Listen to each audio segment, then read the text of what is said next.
I recently read Stillness is the Key by Ryan Holiday. On the morning of October 16, 1962, United States President John F. Kennedy woke to learn that the Soviets were assembling ballistic nuclear missile sites in Cuba, 90 miles off the coast of Florida. Kennedy's advisors urged him to strike immediately. Aggression must be met with aggression, they said. Every second you waste risks the safety and reputation of the United States. But thankfully, JFK remained calm. Throughout the Cuban Missile Crisis, Kennedy routinely went to the White House garden to think, before returning back to the war room to determine his next move. After a 13-day standoff between the Americans and the Soviets, JFK's patience and thoughtful response to Soviet aggression, like deciding to set up a blockade around Cuba and not attack it, allowed for cooler heads to prevail. The Soviets, realizing their position was untenable, backed down. JFK's stillness during the Cuban Missile Crisis saved millions, if not billions, of lives. His sound judgment under intense stress was the result of stillness. Author Ryan Holiday says, "Stillness inspires new ideas. It sharpens perspective and illuminates connections, helps us resist the passions of the mob, and makes space for gratitude and wonder. Stillness allows us to persevere, to succeed. It is the key that unlocks the insights of genius." To reap the full benefits of stillness, we must focus on 3 domains: mind, body, and spirit. Empty the mind, move the body, and satisfy the spirit. First, empty the mind. If you look at the Cuban Missile Crisis archives, you'll find pieces of paper where Kennedy wrote missile, missile, missile, or consensus, consensus, consensus. In one tense meeting, Kennedy drew 2 sailboats at the top of a yellow legal pad to calm himself with thoughts of the ocean he loved. On a piece of White House stationery, he clarified his primary aim by writing, "We are demanding withdrawal of the missiles." Kennedy consistently put pen to paper to calm his mind and achieve clarity. Julia Cameron, author of The Artist's Way, does something similar. She has a writing practice that helps empty her mind and create space for creative thought every morning, called Morning Pages. Morning Pages is a stream of consciousness writing exercise in which you write out your thoughts longhand without stopping to fix mistakes for 3 pages.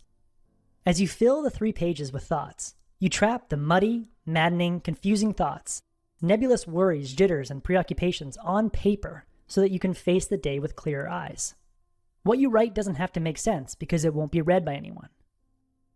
Brian Koppelman, screenwriter for the movie Rounders and the TV show Billions, swears by his Morning Pages practice and credits much of his professional success to his Morning Pages daily ritual. To find stillness at the beginning of every day, fill 3 pages with your thoughts. Then throw out the paper and start your day free from internal distraction. Stillness strategy number 2, move the body. In the mid-1920s, Winston Churchill signed a contract to produce a 6-volume, 3,000-page account of World War I, while still trying to manage his responsibilities as Chancellor to the National Treasury. Rather than power through the heavy workload and turn into a ball of stress, Churchill took up an odd form of leisure to rejuvenate his mind between work sessions. That odd form of leisure was bricklaying. The slow, methodical process of mixing mortar and stacking bricks was perfect to keep his body busy while simultaneously allowing his mind to unwind. Churchill's daily regimen was lay 200 bricks, write 2,000 words. A generation before Churchill, British Prime Minister William Gladstone would routinely go to his country cottage, grab an axe from the shed, and go into the nearby woods to chop down dying trees. According to Gladstone's diary, he did this more than 1,000 times, often bringing his family with him. Gladstone said he found the task so consuming that he had no time to think of anything but where the next stroke of the axe would fall. The 2 men, Churchill and Gladstone, found stillness with a meditative physical activity. As their bodies completed repetitions, their minds were restored. A friend of mine likes to throw axes to achieve stillness and restore his mental capacities after a long day of work.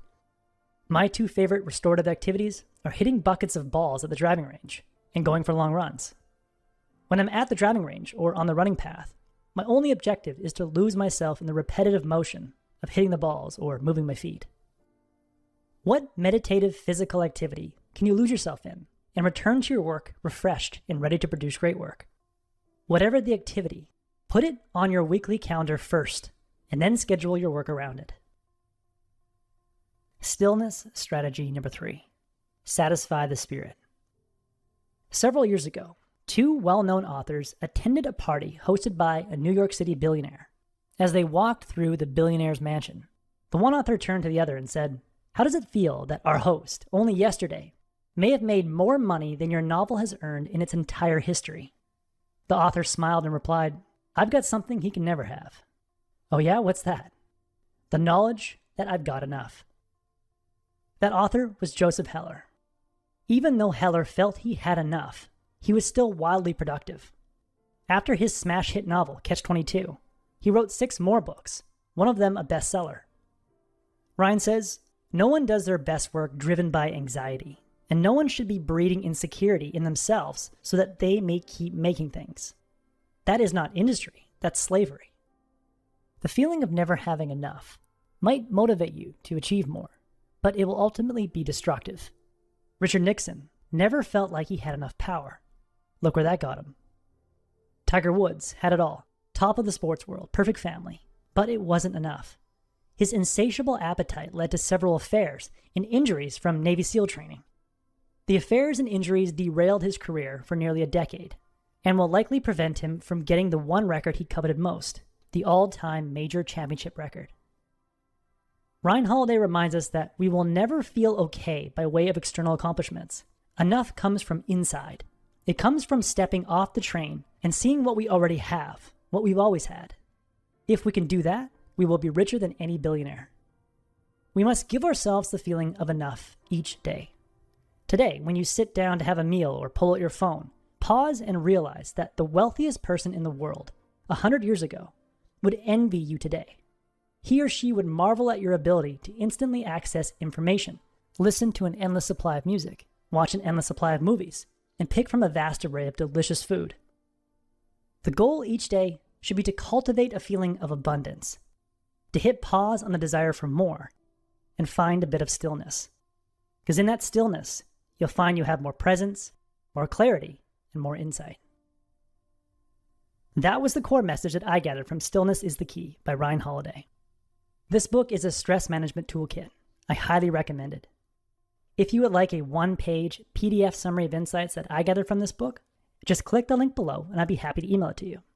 If you already subscribe to the free Productivity Game email newsletter, this PDF is sitting in your inbox. If you like this video, please share it. And as always, thanks for watching and have yourself a productive week.